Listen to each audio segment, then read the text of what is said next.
ఉపాధ్యాయ వృత్తి కత్తి మీద సాంబులాగా మారిందని ఉపాధ్యాయ సంఘాల పోరాట కమిటీ సభ్యులు ఆవేదన వ్యక్తం చేశారు.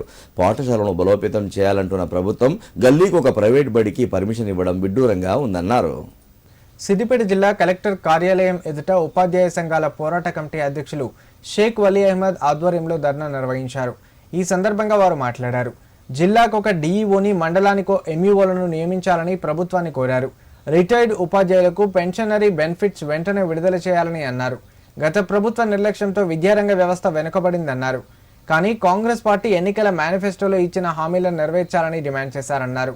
ఉపాధ్యాయుల్లో సంఘాలు ఉండడం మంచిదే, కానీ ఐక్యత లేకపోవడం వల్ల అనేక నష్టాలు ఎదురవుతున్నాయన్నారు. తల్లిదండ్రులు బడిలో ఉపాధ్యాయులు ఉంటే పిల్లలని పంపుతామంటే ప్రభుత్వం మాత్రం పిల్లలుంటేనే ఉపాధ్యాయులను నియమిస్తామని అనడం కత్తి మీద సాములా మారిందన్నారు. ప్రస్తుత జిల్లా కలెక్టర్ పాఠశాలల సందర్శనలో భాగంగా వంటశాలను తనిఖీ చేయడం తప్ప ఉపాధ్యాయుల సాధక బాధకాలు అడగడం లేదని వాపోయారు. తమ సమస్యల పరిష్కారానికి ఈ నెల 23న జరిగే చలో హైదరాబాద్ రాష్ట్ర స్థాయి మహాధర్నా కార్యక్రమంలో జిల్లాలోని అన్ని పాఠశాలల ఉపాధ్యాయులు పాల్గొనాలని పిలుపునిచ్చారు. యూఎస్పీసీ ఆధ్వర్యంలో చేపట్టేటువంటి ధర్నా కార్యక్రమంలో ఉన్నటువంటి డిమాండ్స్ ఏవి కూడా కొత్తవి కావు. గత ప్రభుత్వంలో పెండింగ్లో ఉన్నటువంటి సమస్యలతో పాటు ఈ ప్రభుత్వము తన మేనిఫెస్టోలో పేర్కొన్నటువంటి సమస్యలను ఏవైతే మాకు హామీలు ఇచ్చాయో వాటిని నెరవేర్చాలంటే ప్రధాన డిమాండ్తో మరి ఉద్యమానికి పోరుబాట పట్టాల్సి వచ్చింది. మరి 18 నెలల సుదీర్ఘ నిరీక్షణ తర్వాతనే ఈరోజు యూఎస్పీసీ మరి పోరుబాట పట్టాల్సి వచ్చింది. ఈ సందర్భంగా ముఖ్యమంత్రి వర్యుల గారికి తెలియజేసేది ఏంటంటే, ఇప్పుడున్న పాఠశాలను బలోపేతం చేయడానికి మరి ప్రణాళికలు తీసుకోండి, మరి ఉపాధ్యాయుల నియామకాలు చేపట్టండి.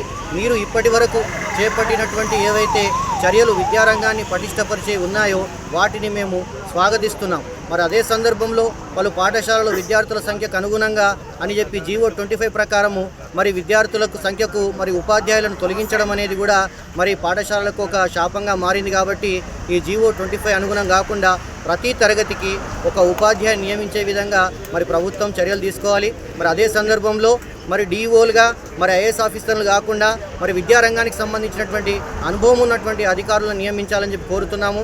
మరి ఈ సందర్భంగా జిల్లాలో మరి గౌరవనీయ కలెక్టర్ గారు పాఠశాలను సందర్శించినటువంటి సందర్భంలో మరి వారు ఎండిఎంకి సంబంధించి మరి ప్రధాన ఉపాధ్యాయులకు షోకాజ్ నోటీసులు ఇవ్వడం జరుగుతుంది. మరి అక్కడ పాఠశాలలో సమస్యలు ఏంటని కూడా అధికారులు తెలుసుకునే ప్రయత్నం చేయాలి. మరి ఎండిఎం అనేది మరి వారికి బిల్లులు రాక మరి వాళ్ళు పడుతున్నటువంటి అవస్థలతో వాళ్ళు సరిగా నిర్వహణ చేయలేకపోతున్నారనే విషయం అధికారులకు కూడా తెలుసు. మరి రాష్ట్ర స్టీరింగ్ కమిటీ నిర్ణయం మేరకు ఈరోజు రాష్ట్ర వ్యాప్తంగా జిల్లా కేంద్రాలలో కలెక్టర్ కార్యాలయం ముందు ధర్నా కార్యక్రమం నిర్వహిస్తూ ఉన్నాం. 31 అంశాలతోటి రాష్ట్ర ప్రభుత్వానికి విన్నవించుకున్నాం. రాష్ట్ర ప్రభుత్వంలో కేవలం ఒక ప్రమోషన్ షెడ్యూల్ ఇవ్వడం జరిగింది, కానీ అనేక విషయాలు ఉన్నాయి. ముఖ్యంగా రాష్ట్ర ప్రభుత్వం అధికారంలోకి రాకముందుకు ఏవైతే హామీలు ఇచ్చిందో ఆ హామీలు నెరవేర్చాల్సిన ప్రధానంగా డిమాండ్ చేస్తూ ఉన్నాం. 2023 జూలై నుండి రావాల్సిన పిఆర్సీని వెంటనే ప్రకటించాలని, అమలు చేయాలని చెప్పి, అదేవిధంగా గతంలో 5 డిఎల్ పెండింగ్లో ఉండే ఆ 5 డిఎల్ను కూడా ఖచ్చితంగా వెంటనే ఇవ్వాలని చెప్పేసి ప్రధానంగా డిమాండ్ చేస్తున్నాం.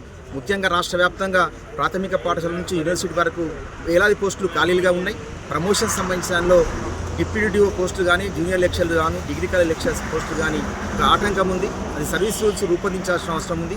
ఆ సర్వీస్ రూల్స్ కేంద్ర ప్రభుత్వం అనుమతితోటి, గతంలో రాష్ట్రపతి అనుమతితోటి అయినప్పటికీ కూడా సుప్రీంకోర్టు కొట్టివేయడం జరిగింది. మళ్ళీ ఒకసారి రాష్ట్ర ప్రభుత్వం అసెంబ్లీలో దాన్ని ఖచ్చితంగా సీరియస్గా తీసుకోవాల్సిన అవసరం ఉంది, చర్చించాల్సిన అవసరం ఉంది. చర్చించి ఒక నిర్ణయం తీసుకొని కేంద్ర ప్రభుత్వం పంపించి ఉపాధ్యాయ రంగానికి మేలు చేయాల్సిన కోరుకుంటాను. చాలా పోస్టులు ఇలా డిప్యూటీఓ పోస్టులు కానీ, డిఓ పోస్టులు కానీ కొత్త జిల్లాలు ఏర్పాటైన తర్వాత వాటిని ఇవ్వలేకపోయారు.